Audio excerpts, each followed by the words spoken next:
Kasal Laksamana Yudo Margono sempat menemui Mensesnek kemarin. Apakah ini merupakan pertanda estafet kepemimpinan Panglima TNI akan jatuh ke Laksamana Yudo? Dan bagaimana juga peluang Kepala Staf TNI lainnya sebagai kandidat Panglima TNI pilihan Jokowi setelah Jenderal Andika Perkasa memasuki masa pensiun akhir tahun ini? Kita bahas bersama pengamat militer Anton Ali Abbas. Selamat petang, Mas Anton. Selamat petang, Mbak Priska. Kalau dari nama calon Panglima, sampai sejauh ini dari amatan Anda, apakah paling kuat Kasal Laksamana Yudo Margono? Ya, terima kasih Mbak Priska. Kalau misalnya tadi saya pinjam dari Mbak Priska, hari Senin lalu Pak Yudo Margono dipanggil oleh Mensesnek. Tapi jangan lupa, kemarin saat meninjau korban gempa di Cianjur, Kepala Staf Angkatan Darat, Jenderal Dudung menemani Pak Presiden. Ya. Itu bisa dianggap sebagai sebuah sinyal. Jadi saya melihatnya sejauh ini masih dua nama itu yang berpeluang lebih kuat ya. Tanpa saya harus menutup kartunya Pak Marsikal Fajar Prasetyo tentu saja. Betul. Karena secara undang-undang yang bisa menjadi kandidat Panglima TNI adalah mereka yang menjabat kepala staf atau pernah menjadi kepala staf. Tapi saya melihatnya sih dua nama itu. Tapi sejauh ini kalau kita baca Kompas hari ini, sore ini, disebutkan bahwa Pak Mensesnek itu sudah mengamini bahwa yang diajukan oleh Pak Yudo. Tapi tentu saja, tapi saya tentu menunggu kabar dari DPR, karena biasanya DPR di sore-sore seperti ini akan menyebut namanya, siapa nama yang dalam surat itu. Iya, janjinya sih sore tadi, tapi sampai sekarang kita masih nunggu nama. Biasanya last minute ini kan yang tidak boleh diabaikan begitu ya, Mas, kalau kita bicara soal pergantian Panglima.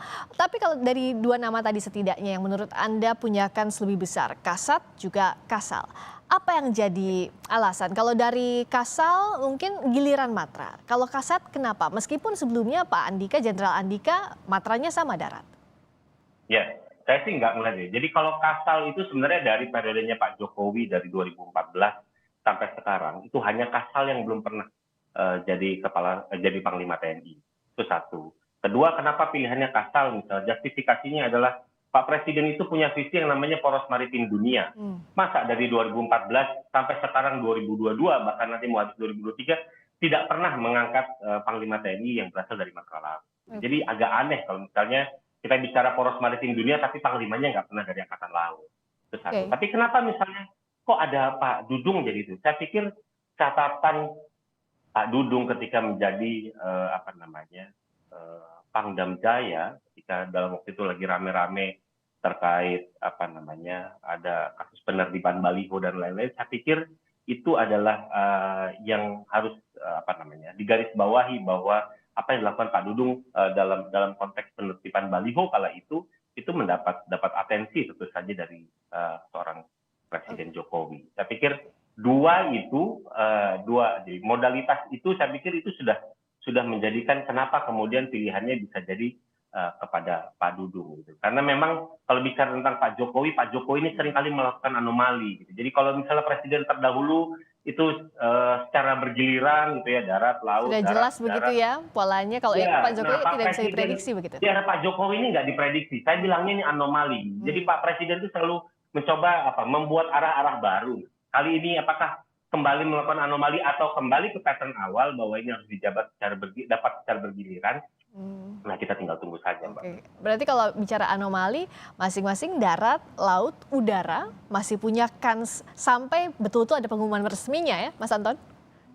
Betul, Mbak Friska. Jadi misal Pak Fajar memang tetap dia punya peluang gitu ya. Jadi Pak Fajar tetap berpeluang karena memang persyaratan secara undang-undang dia memenuhi syarat. Dan kalau kita bandingkan kualitas dari tiga orang ini, itu kita tidak perlu meragukan lagi dari bagaimana pengalaman manajerial mereka, bagaimana pengalaman dari penugasan mereka. Baik, nah berikutnya juga kalau peluangnya masih sama-sama besar, bagaimana kita menakar kapabilitas dari masing-masing kepala staf? Meskipun kalau kita lihat dari undang-undang, masing-masing kepala staf tentu punya kualifikasi yang mumpuni untuk jadi calon Panglima TNI. Meskipun nama yang mengerucut ini ke Kasal dan juga Kasat. Nah, kalau dari segi kapabilitas harusnya tidak ada yang diragukan, tapi dengan kedekatannya, tampilannya di publik, itu gimana Mas Anton lihatnya? Kalau saya melihatnya ya, dari dua ini kita langsung mengerucut pada Kasal dan Kasat. dua-duanya kalau kita lihat dari media sosial, mereka sudah aware dengan itu. Bagaimana mereka harus tampil. Kita bisa lihat bagaimana misalnya publikasi yang dilakukan oleh Puspem TNI AD, penerangan TNI AD, lalu juga misalnya penerangan TNI AL, ini sama-sama memang aware dengan itu dan bagaimana kemudian membungkus semua kegiatan dari kepala staf mereka itu bisa tereksplorasi dengan baik gitu. Jadi kalau dari soal itu saya pikir juga tidak ada masalah karena semuanya juga kemudian menuangkan di sosial media.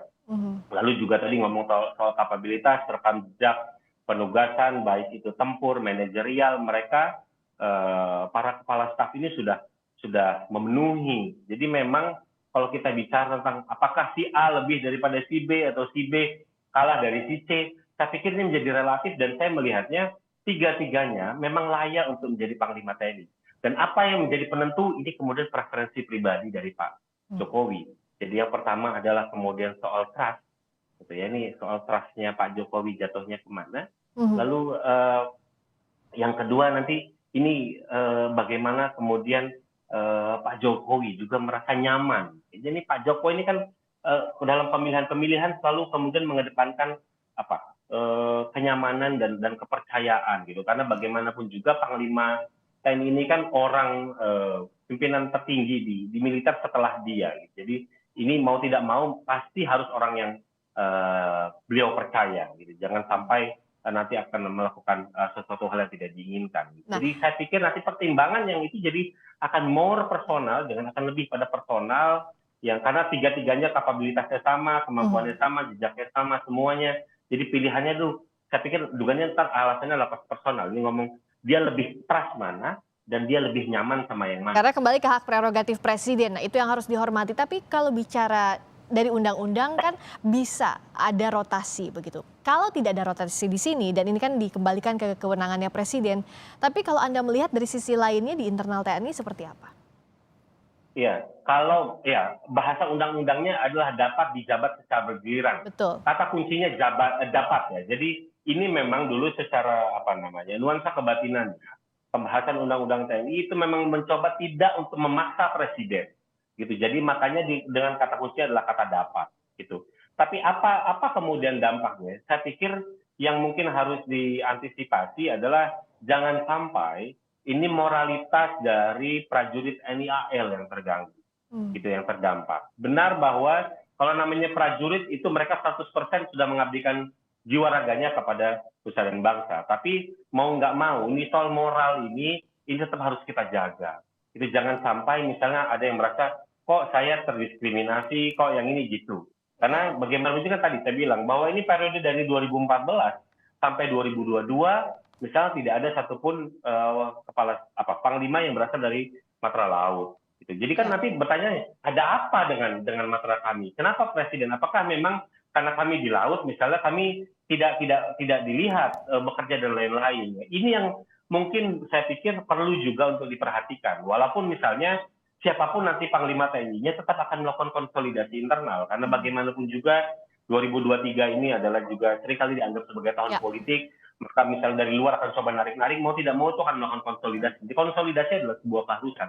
Tapi bagaimana menjaga moralitas prajurit agar tidak turun, nah itu yang menjadi saya pikir penting untuk diperhatikan. Hak prerogatif presiden, pilihan bijak presiden yang diharapkan, kita tunggu apa yang jadi keputusannya, tapi yang jelas ada PR besar, apalagi di 2023 sampai nanti 2024 kondusivitas itu yang harus dijaga. Terlepas juga dari tugas pokok TNI yang harus dijalankan. Terima kasih Mas Anton Ali Abbas, pengamat militer, telah bergabung di Sapa Indonesia Malam.